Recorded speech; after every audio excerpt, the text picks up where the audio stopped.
পৃথিবীর একমাত্র উপগ্রহ চাঁদের বয়স নিয়ে দীর্ঘদিন ধরে গবেষণা করছে বিজ্ঞানীরা। সেই গবেষণায় এবার নতুন তথ্য উঠে এসেছে। চাঁদের বয়স সম্পর্কে এতদিন যে ধারণা পোষণ করেছিলেন তারা, উপগ্রহটির বয়স তার চেয়েও বেশি বলে সাম্প্রতিক এক গবেষণায় উঠে এসেছে।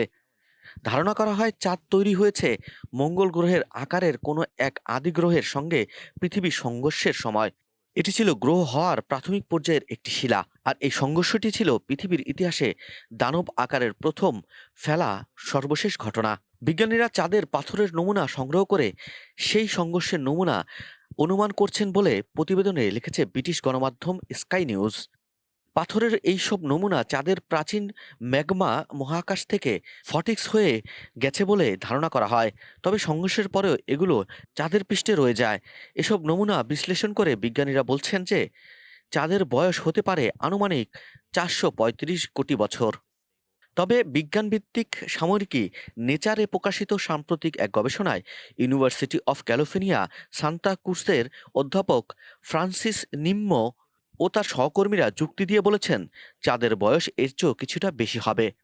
এই গবেষকের মডেল অনুসারে গরম ও ঠান্ডা উভয় সময়ের মধ্যে দিয়ে গিয়েছিল চাঁদ।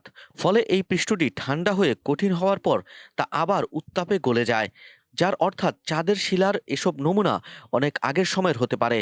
এই পুনরায় গলে যাওয়া পৃষ্ঠেই লুকিয়ে আছে চাঁদের পুরনো বিভিন্ন বৈশিষ্ট্য।